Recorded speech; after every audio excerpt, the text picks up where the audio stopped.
Well, praise the Lord, everybody, and welcome to another episode of the Eagle's Nest. You may be in it, but you are coming out soaring. I am so excited about the new year. We have crossed over into 2023, and I am so excited about what God is going to do in everybody's life this year. And I am so excited about the Eagles Nest segments coming up this year. But we're going to get this year started off with a very special guest on today. Now, you all know how I've done the Eagles Nest in the past, and that's not going to change going into 2023.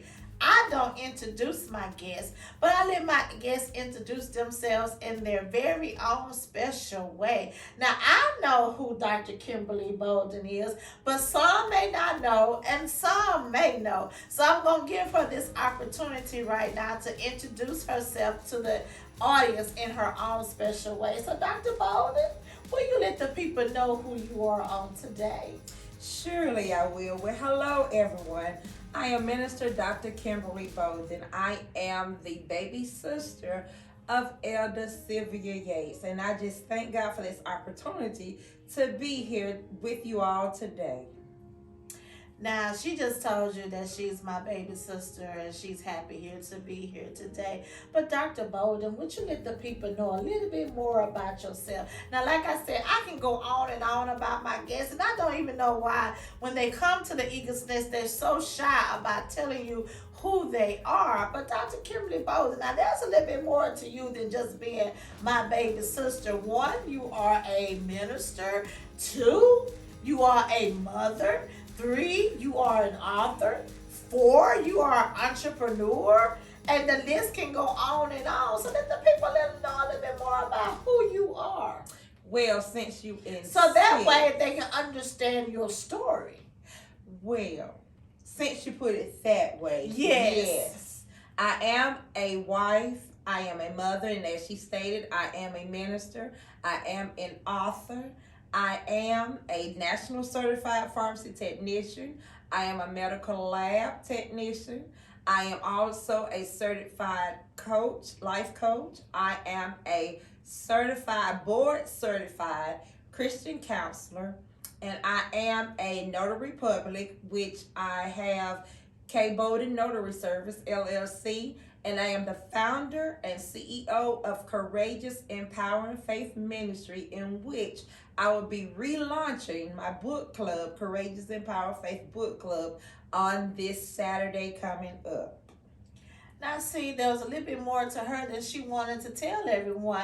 And that's very important because in order for people to understand your story and where you have come from this far and to be an encouragement to someone who may be going through the same situation, that is a lot to take in, Dr. Kimberly Bolden, because I know your story and other people may not know your story, but you've come a long way as it relates to your health, as it relates to ministry, as it relates to a lot of things that you have done in your life and the things that you're aspiring to do in your life, because you said your ministry was Courageous Empowering Faith Ministries. Now, how did you come up with that concept of Courageous Empowering Faith Ministries? What was the what was the thought behind that? What was the motivation behind that? And how does that resonate with who you are and what you're trying to do as it relates to ministering to other people in the faith or people who have been through situations in their lives? Well, Courageous Empowering Faith came about from a conference that God blessed me to host. And the title of that conference was Taking Off the Mask and Being Free. Oh, yes, I remember and that. And at this conference, you were the keynote speaker. But at this conference, this is when I accepted my calling into the ministry. Yes. And once I accepted my calling in the ministry, I will never forget Christina Goodwin. She came up to me. She said, now that you have accepted your calling, she said, be mindful that the enemy is going to come after you even more because you have said yes. I didn't understand what that meant when she said that, but I did know that the more that you step out and do things that God calls you to do, the more that the enemy will come up against you. But I just took it, as they said, with a grain of salt. I didn't really think much of it. I heard her, but I didn't really hear her. But shortly after, a couple of months, this was July 2013, and in October 2013, that's when my life took a turn. But courageous, empowering faith came forth after that because of the things that came forth out of that conference. Because it took courage for people to get up and take off their masks. Right. And once they took that mask off, they had to be empowered to step out on faith to continue to live their life or to continue to go forward. And that's true. Where that came from. Because when, like you said, that I was one of the keynote speakers for that conference, and that was really my first time stepping out into ministering and walking in the calling that God had for me. Because before then, I really didn't accept my calling as far as it relates to the ministry. And I'll never forget, because at that time I was still living in Louisiana. I had no idea that God was going to eventually cause me to move back home, and being at home, moving back here to Meridian, allowed me to further walk into the calling. Because so in that essence, during that conference of taking off the mask, I had to take off my mask as well.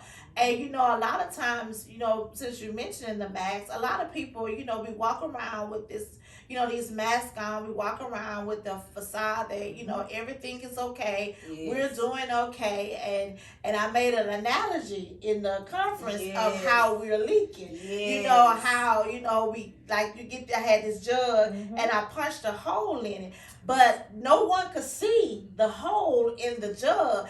But all the while, the water was coming out the jug. And that's all we were paying attention to, was the water coming out, not the holes that the water was coming out through. Right. And that's how we are. And we do ministry. We do life. All the while we're leaking. And no one pays attention to that, because all they see is the container, but they're not seeing what's leaking out of that person. And then when we come in contact with God flips that situation, and he turns around and he heals those spots where we're leaking. And now we're able to take off the mask and walk in what God has called us to walk in. And that's basically what you did. That was a catalyst for you to take off your mask and walk into what God had you to walk into, because you didn't know what the enemy had planned for you at that moment. Not at all. You didn't know that you were going to go through the health issues that you went through. So almost it was like giving you the courage and the empowerment that you were going to need to go through the situation that you wind up having to face as a result of you stepping out and accepting your call into the ministry. And that's one thing that a lot of times we fail to realize, that when we give God a yes, we don't know what's coming behind that yes. Not at all, because my intentions at the conference was not to even say anything until the end, the thank yous and all that good stuff. I wasn't planning on saying anything. As they say, what God had for us to do is not necessarily what our agenda is. Said the truth. And it was it was just out of nowhere. I say out of nowhere that my mouth opened. And I said that I accept the call that God has on my life for ministry. And I was like, and a lot of people knew it, and a lot of people saw it in me before it even got to the conference. Yes. A lot of people had been watching me along the way and been speaking things into my life along the way. And we just blow stuff off. No, not me. You better go on with it. You better this, you better that. But we get to a place where God will stop us dead in our tracks and get our attention and not force us, because God is not going to force us to do anything.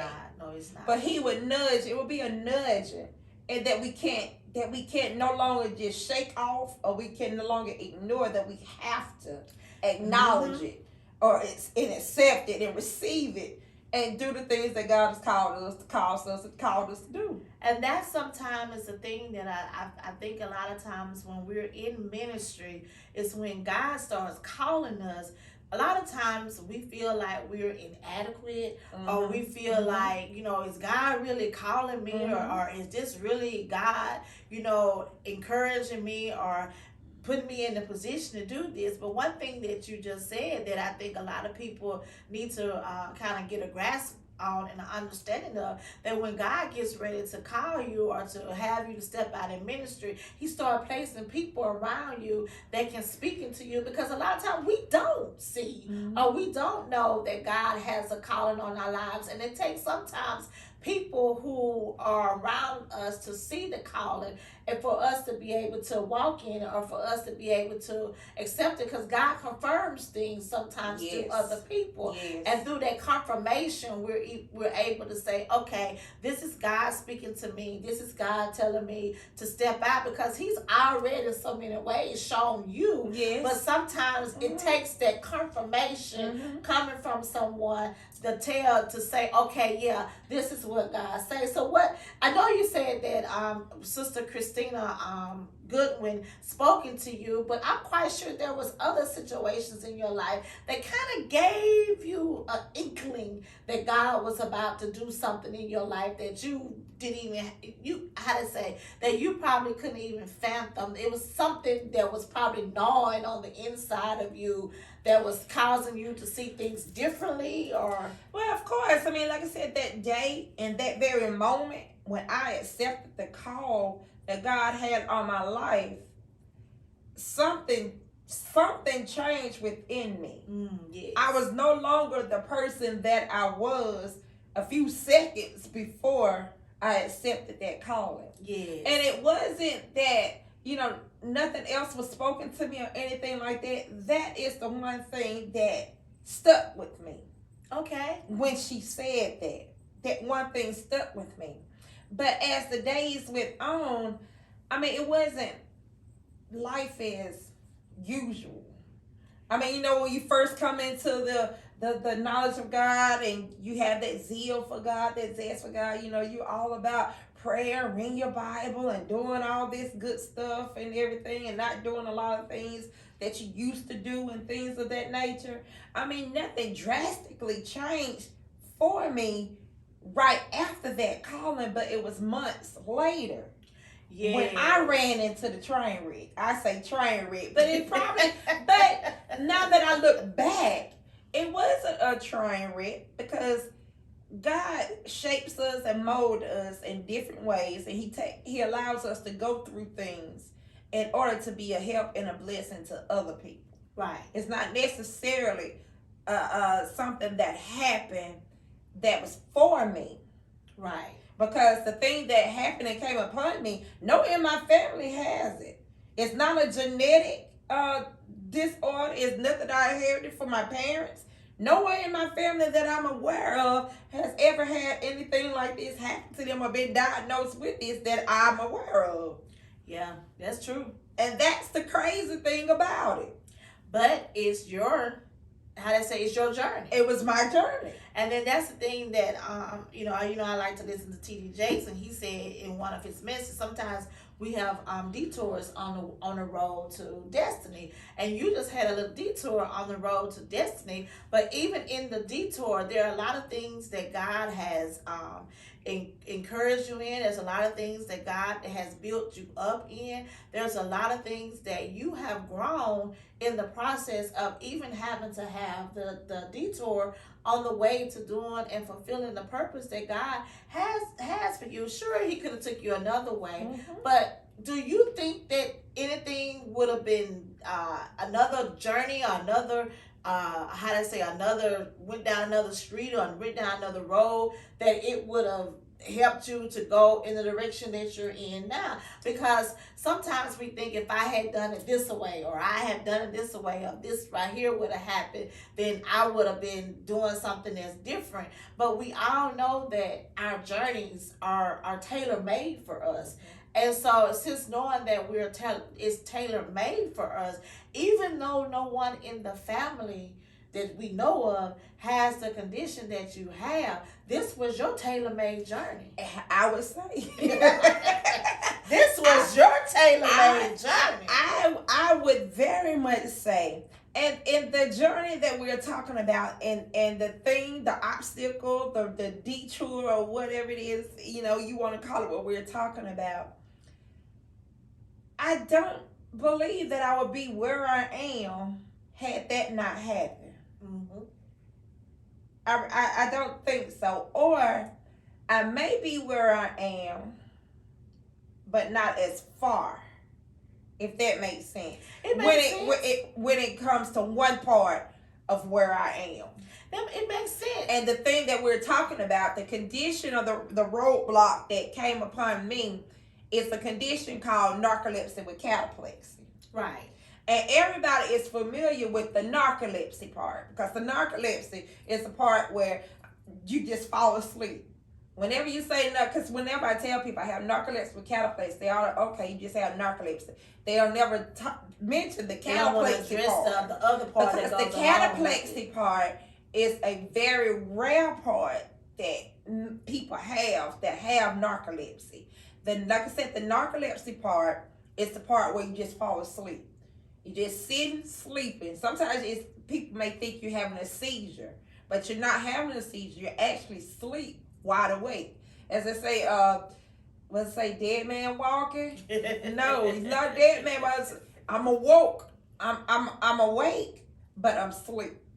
That's basically eyes wide open. Yeah, eyes wide open.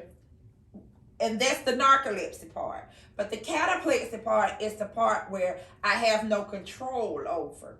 And that's the thing that really threw me for a loop, because I like having control. And not having control over my body, that is something in itself. That's a scary place. That was very much scary. Not be able to control. I can't control anything, because just like I'm sitting here in front of you, talking to you right now, I could just lose all motions. I'm moving my hands and all that stuff. I can just lose all of that and be like I'm in a paralyzed state. I can hear you speaking to me, but I can't respond back to you. And it doesn't last long. It lasts maybe 2 to 3 minutes. Sometimes, it have been times where it have lasted up to 5 minutes. But that was before we, in a sense, have a handle on it now. Mm-hmm. But when it happened, I didn't know what that was, because my go ahead.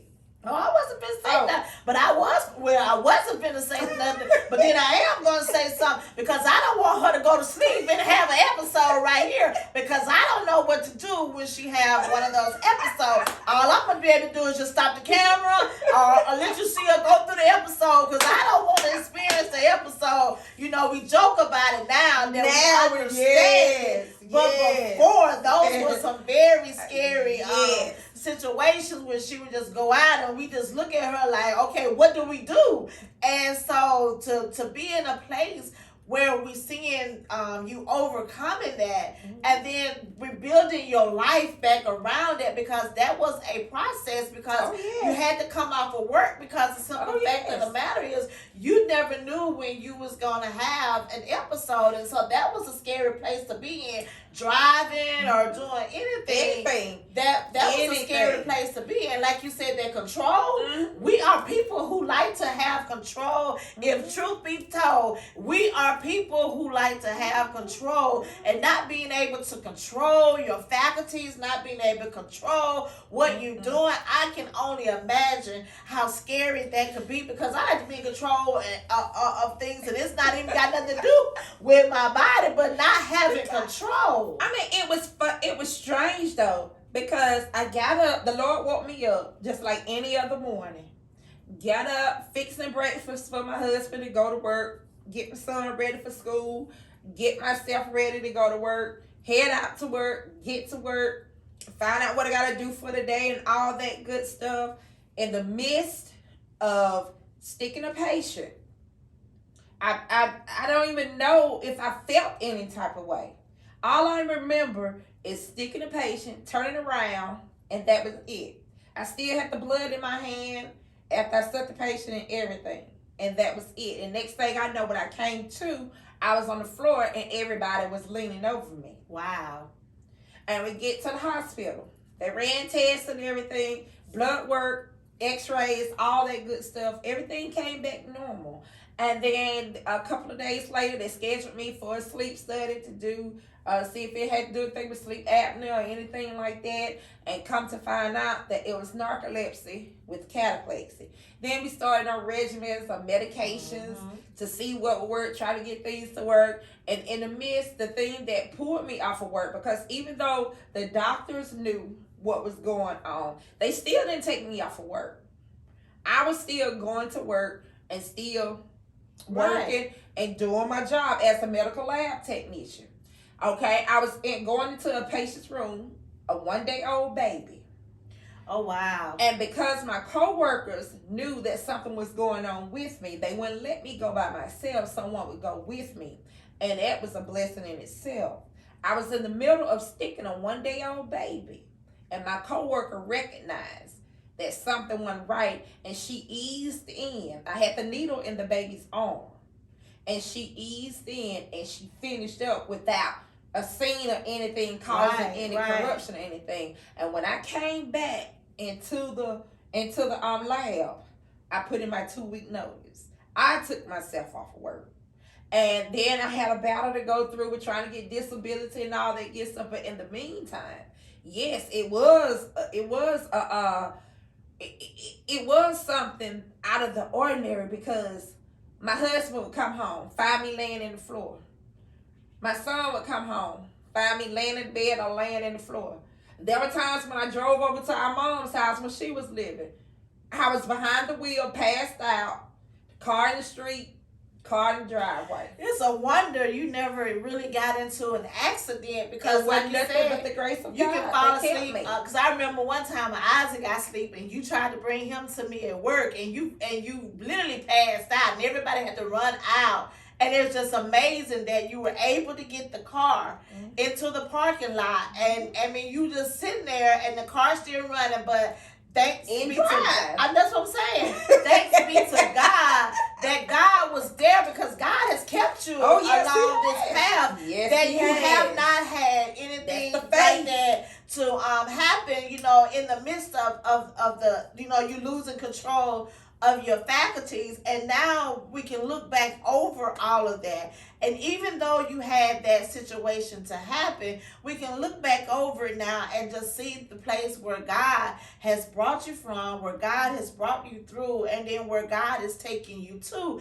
Because it's truly, the saying go, we don't look like what we've been through. And that's what I say. You can see people every day, and you can see them smiling, you can see them laughing, you can see them going about their day. But truth be told, we don't know what anybody is dealing with. No. We don't know what anybody has been through. And this is a testament in and of itself of the keeping power of God, because God kept her when she was going through those different episodes. Yes, he and did. That's how we say we can tell people that God is a keeper. Yes, he is. And so, Kimberly, I see you brought your devotional with you, and she's written a wonderful devotional. Give it to me. She's reading a wonder devotional. It's called 30-Day Devotional, How to Rise Above the Ashes, Wake Up and Step Up. This is a wonderful book, and this book is on Amazon. And it has a lot of good stuff in it. It has where you can talk to God, you can date it, and have your little prayer to God. It gives you a scripture, and then it gives you a devotion, and then after the devotion, it gives you an affirmation. So, Dr. Kimberly Bolden, what was the inspiration behind you doing this 30-day devotion? And I like the way you said wake up, because for a long time you were sleeping, wake up. So now you're telling people to wake up and step up. So this devotional came about because of the things that followed in the days after I had to come off of work. I was one that was used to helping everyone. Right. Being a blessing to everyone. Going and doing and this and this. Now here I am at the opposite end, having to depend on others. I lost everything. Even though I was married, even though I'm married, I lost everything. I lost all of my money. I lost myself. I lost mobility of my limbs. I couldn't do nothing for myself. It was almost as if I was back in a state of being a baby. Yes. Because there was a certain time that I had the medication that they put me on. Was a certain time that I had to make sure that I was at home. Once I got home, I had to get into bed. Couldn't get out the bed. People had to bring me something to eat. Had to bathe me. Had to help me put on clothes. I mean, I was literally in a state of being a baby. And they going through that in the beginning stage, trying to figure out how to maneuver, how to learn to live with it, how to go through all of that. It almost cost my marriage. I got angry. I got angry with God. I stepped away from praying, reading my scripture. I isolated myself. Yes. I went into a depression. No, I never thought about. I never went about trying to kill myself, but I thought about it. Mm-hmm. And that went on. It wasn't until January of this year, January of 2022, that I finally really, truly accepted and acknowledged the fact of the condition that the doctors had diagnosed me with. Oh. And it was 2013 when all this transpired. So from 2013 up until 2022, how many years? That's 9 years. Yeah, that was 9 years. The number birthday. 9 years. And in the midst of all of that, our mom got sick. Dad got sick. I was having to still try to help care for them and plus care for me. And I was always asking people, can I this? Do you have this I can borrow? Let me borrow this. Knowing that I couldn't pay it back. Right. And my son was still in school. It was horrible. When I say I hit rock bottom, I hit rock bottom because I didn't even have a quarter at the time. You know those little check drinks, 25-cent check drinks. You couldn't get get me a check drink. I had to ask for a drink. I couldn't even go and get my own stuff a drink because I didn't have the money to. Not even 25 cents. Wow. I mean, when I say I lost everything, I lost everything. But that was a but God moment. But God provided. He provided. Even in the midst of losing everything, even in the midst of hitting rock bottom, that was a but God moment because God allowed you to not to skip a beat, even though within yourself you may have felt a discomfort in having to depend on other people to do, but God had people in place and people around you that could help you, that you didn't go lacking anything. I did. And so that's how when we're in God, that's why God says He'll supply all our needs. And when we trust in Him and when we live upright before Him, He says no good thing will I withhold from you. And He did not. Because this was during the time that my son, he was going into his senior year and everything. And you know you have to pay senior fees, prom, and all this good stuff. And I'm still not working, still don't have anything coming in. And you know, he felt some type of way. Felt like he couldn't go place to do things because he had to watch me and things of that nature because he was very observant of me. If I didn't feel some way, he didn't want to go anywhere. He didn't want to do anything. So he kind of isolated himself, trying to be sneaky and watch me. Yeah. And I knew that. And I would tell him, son, I'm fine. Go, have fun. I'm in the bed. I have my phone right here. Everything is fine. So it not only took a toll on me, but it took a toll on him. It took a toll on my mama, my father, my sisters, and my brothers, because they were all concerned because no one really understood this condition. Right.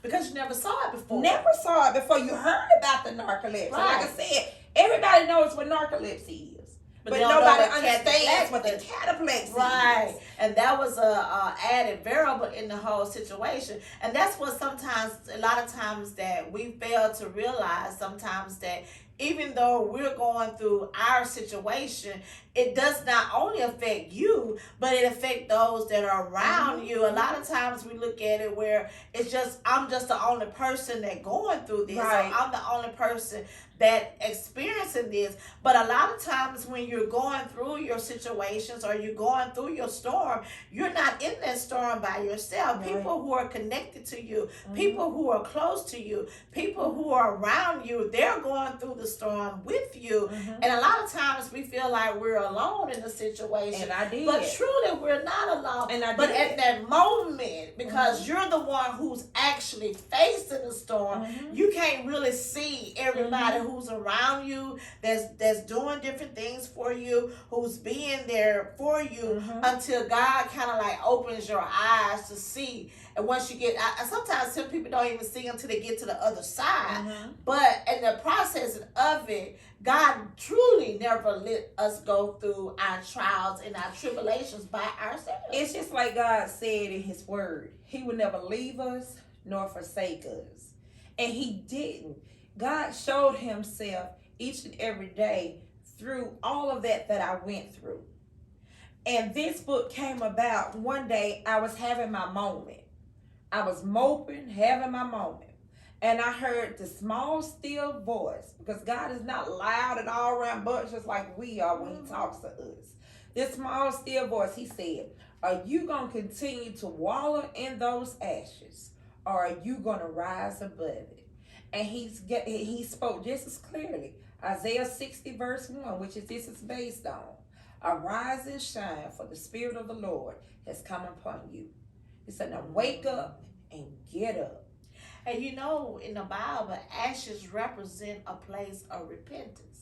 So once you know been in your, how they say, you went through everything and you've gotten to a place where you've repented before God, you've cried out to God, you've let go of it, it is for you to rise and shine. It is for you to get up. It is for you to wake up. It is now time for you to move forward into the things that God has prepared for you. And like today, we was at church and the message was Jeremiah 29 and 11. God truly does have a plan for us. It doesn't matter if we fall down. It doesn't matter that if we get sick. It doesn't matter to the situations that come into our lives, because God has a plan for us. He used those situations in our lives to propel us to another place. Just like you said when he told you to rise up from the ash. Okay, you done been there. You don't wallow. You don't cry. You don't feel sorry for yourself. Okay, what are you going to do? Are you going to stay in the ashes?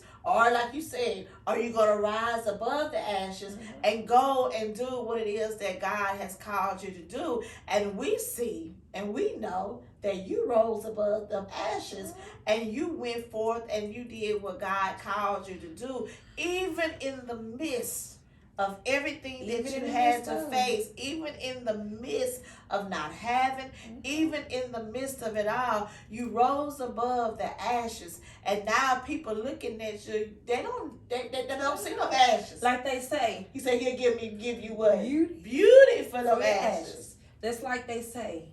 You know you see the glory. Yes, we always saying that. But you don't know my story.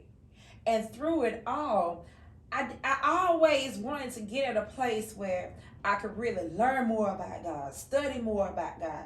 But lo and behold, I didn't know it was going to come through the way that it came. Right. Because when I came off of work, God blessed me to embark upon further education and learning and studying more about Him through Liberty University. Right. He enabled me to get an AA degree, a bachelor's degree, 2 master's degrees, and then I went on to get a doctorate degree, and I became a certified life coach, and then went on not too long ago, well actually last year, I became a board certified Christian counselor. So through it all, I still was moving forward in the midst of my pain, in the midst of my lack, in the midst of still hurting and as they say, bleeding, I was still going forth in the things of God. Yes, I had went through a season and time in my life where I walked away from God because I was angry with God. And I got mad about, why am I going through this? Why I don't deserve this. Right. I didn't do nothing to nobody for nothing like this to come upon me. But then God got me to the place where he said, why not you? Yeah, why not? Why not you? Because, and I've come to realize too that everything that we go through in life is not because of something that we did, we going through, or it's all about us. Some people can't handle some things. And you're in that place, like I said, to tell our testimony. We're overcome by the words of our testimony. And that's why I look at certain people. That's why, I see now, today, I finally see why exactly the courageous, empowering faith is. Because it takes courage for you to tell your story. Right. It takes courage for you to be vulnerable, to be transparent, especially when people see you in a certain light and they think you got all this, but then when you begin to take the layers off and everything and they really see who you are, that takes courage to allow yourself to be in the light like that. But then the empowerment comes from knowing who God is. That relationship with God through prayer that builds up that encouragement, and by faith you can continue to go forth. You can continue on. You can go on and reach back and pull others up and let them know God brought me through this. What you're going through ain't nothing. Let me tell you what I went through, and if I went through it, you can come through it too. And that's the thing, that a lot of times, like you said, that a lot of people are in a place where you don't want to be vulnerable. Because a lot of times, if truth be told, a lot of times, even in your vulnerability or when you open up to people, you don't know how people are going to receive it. You don't know how people are going to accept your testimony.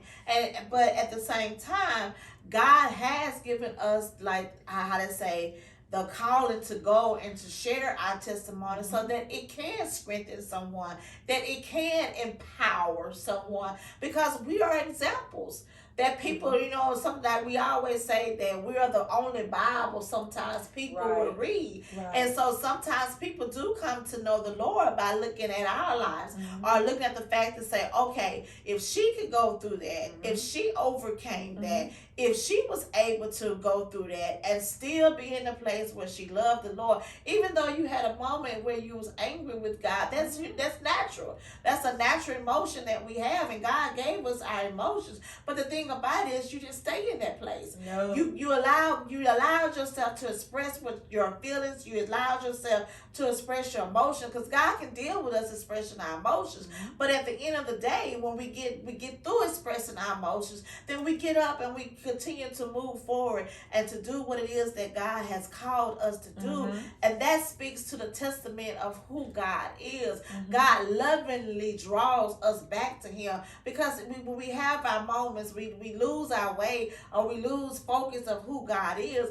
God is still there lovingly drawing us back to Him. And so, Dr. Bolden, I want you to take this moment in this segment, because there's somebody who's watching, and there may be somebody who's dealing with narcolepsy and may even have cataplexy and really didn't know that there was somebody else out there that's dealing with that situation, and they don't really know how to explain it. And it's almost like a moment like someone else understands me. Someone else knows what it is that I've been through. I've hit rock bottom. I didn't know that I can bounce back from this. I didn't have the courage to speak out and to say the things that was happening to me, because I didn't know how people would receive it. So what I want you to do is take some time and just minister someone who's not necessarily may not even be going through narcolepsy, but just maybe going through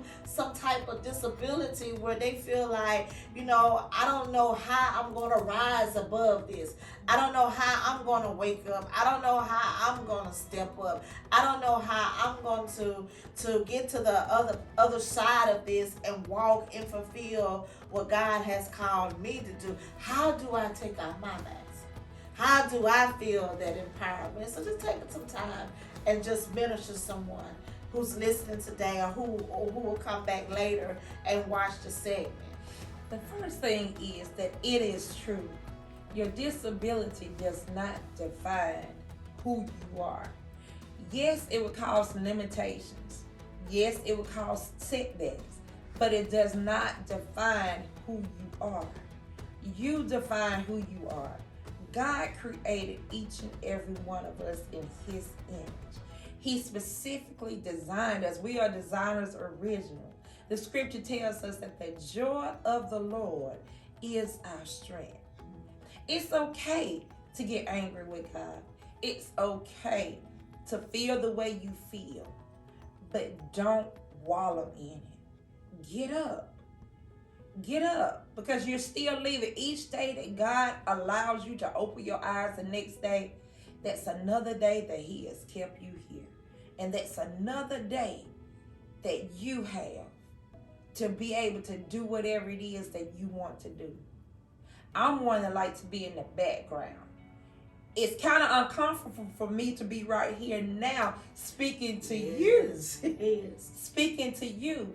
And this is how I know that God has allowed the courage and has empowered me and given me the faith to step outside of my comfort zone to be here for someone today.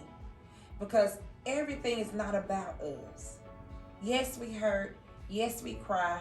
Yes, we lose things. But everything is for a reason. God has a specific plan for our lives. We don't know the journey that we're going to have to go through in life. But the thing about it, just know that you're not alone. That there is someone there with you. Whether you see them or you don't. There is someone right there with you. And you are not alone. God said in his word that he will never leave us nor forsake us. And help comes in different shape, forms, and fashion. It may not come the way that we think it should or we look for it to come. But help us there. We have to just be willing to go through the journey and just know that our life doesn't end because we have a disability. That we are to rise above those actions and to go forth in the things of God. And God will carry us. He will keep us. God is a miracle worker. He's a promise keeper. He is faithful to his word. Yes. God is not a man that he should lie, but the son of man that he shall repent. And just like God tells us, just like the word tells us in Isaiah, his word should go forth and accomplish that which he set forth for it to do. It shall not return unto him void. So if God said it, believe it, because it will come to pass pertaining you. So be encouraged, be empowered, and walk by faith the journey that's before you. Amen. And like she said a few minutes ago, your disability doesn't define you, because even in your disability, God knows where you are and God knows how to reach out to you. And just like in the Bible, David, one of Jonathan's sons, had a, what was his name, Mephibosheth. He had a disability in his feet. But how many of you know that he was in a place, how they say, he was down in Lodabar, which was a low place. And the king sent for him, even with his disability. The king sent for him and told him that he would sit at his table, that he would feast at his table all the days of his life. All the days of his life. With that disability. With that disability. So just because you have a disability, that doesn't mean you won't sit at the king's table. She had a disability, but look at her now. She's at the king's table. God is making room for her because God said your gift will make room for you. He didn't say nothing about whether you had a disability or not, but he said your gift will make room for you and bring you before great men. So be encouraged in your disability. As Dr. Bolden has said, rise and shine, for your light has come. It's time to rise up above those ashes. It's time to wake up, and it's time to step up. And I'm so thankful for Dr. Bolden being here today, for sharing her story at the beginning of in the beginning of the year 2023. I'm so excited that she was willing to come and to share her story, because not everybody's willing to share their story story, especially if it's a story that they feel like,